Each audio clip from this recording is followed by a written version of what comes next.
Assalamualaikum warahmatullahi wabarakatuh. Perkenalkan, nama saya Muhammad Fadli Shansori. Pada kali ini kita akan bahas tentang Object Oriented Programming (OOP) C++. Apa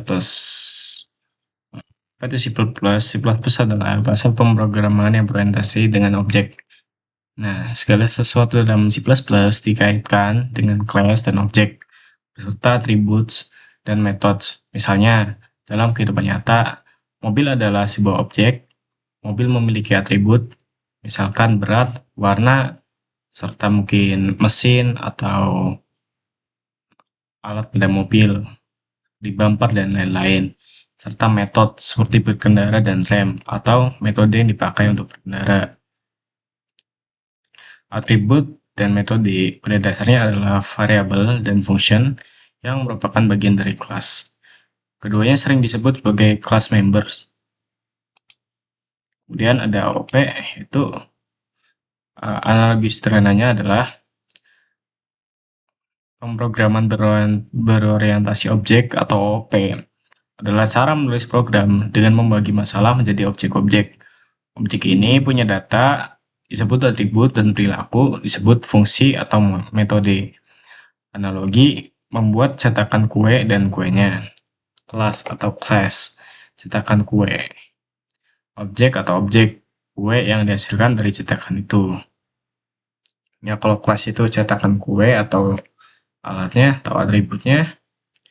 Kemudian objek itu kue yang dihasilkan dari class.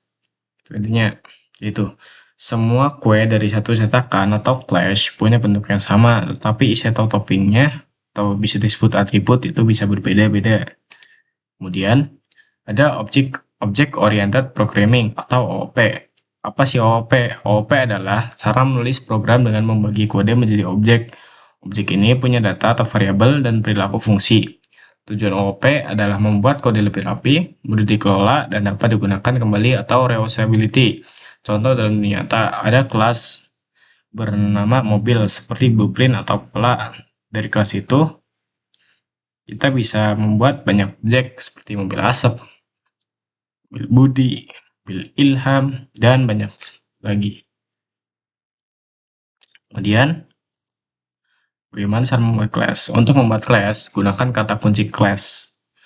Kata kunci class digunakan untuk membuat kelas yang disebut myClass. Bisa kalian lihat sendiri. Atau bisa juga kalian rubah ini menjadi variabel lain. Terserah. Kata kunci publik adalah penentu akses atau access specifier yang menentukan bahwa anggota atau atribut dan metode kelas dapat diakses dari luar kelas.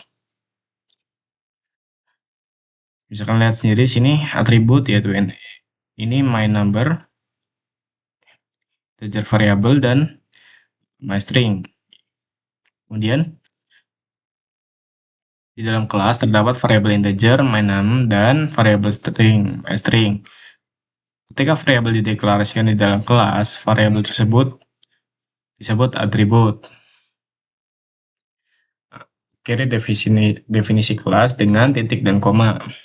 Kemudian, bagaimana cara membuat objek? Dalam C++, sebuah objek dibuat dari sebuah kelas. Kita telah membuat kelas bernama myClass. Jadi, sekarang kita dapat menggunakannya untuk membuat objek. Untuk membuat objek myClass, tentukan nama kelas.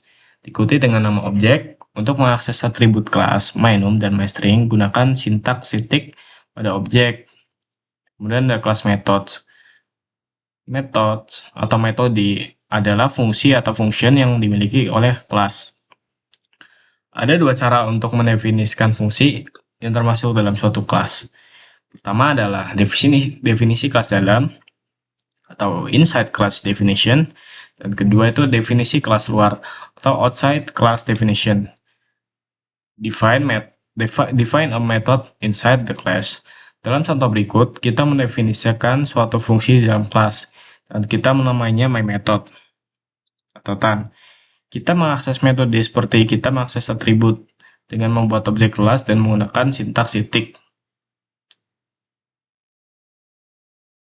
Bisa lihat sini, kita mengakses metode kelas seperti kita mengakses atribut dengan membuat objek kelas dan menggunakan sintaks titik. Nih, kita lihat sendiri. myObj, myClass, myObj. Kemudian define method outside the class. Terkadang lebih baik mendeklarasikan metode di kelas dan mendefinisikannya. Kemudian, terutama dalam program besar.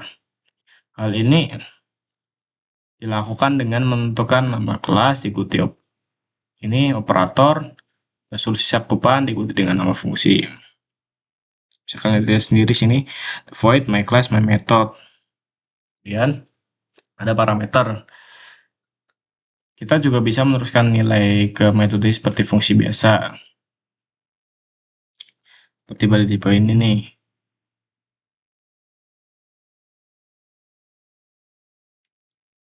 Enter max speed. Enter car speed. Nah ini. Kemudian constructors. Constructors adalah metode khusus yang secara otomatis dipanggil saat objek suatu kelas dibuat. Untuk membuat constructor, gunakan nama yang sama dengan kelas diikuti tanda kurung. Seperti di bawah ini.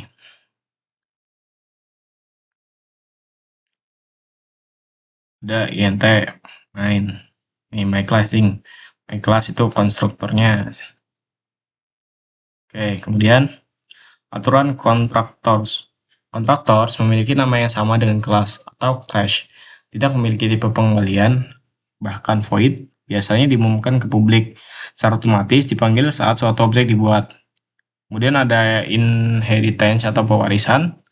Inheritance atau pewarisan memungkinkan satu kelas untuk menggunakan kembali atribut dan metode dari kelas lain.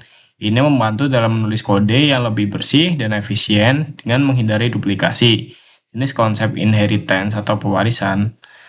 Derived class child, the class that inherits from another class, atau kelas yang mewarisi dari kelas lain. Base class atau parent dari derived class ini. The class being inherit from, atau kelas yang diwarisi dari. Untuk mewarisi dari suatu kelas harus menggunakan simbol pembagian.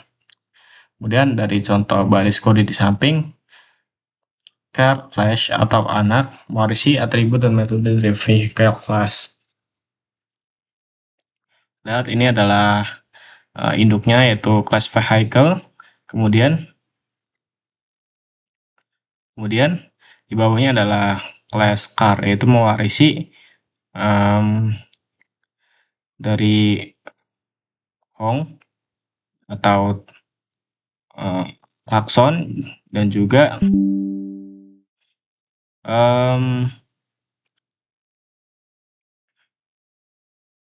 mewarisi klakson pada induknya. Oke.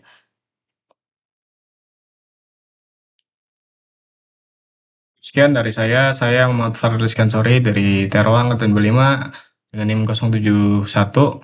Pamit undur diri. Wassalamualaikum warahmatullahi wabarakatuh.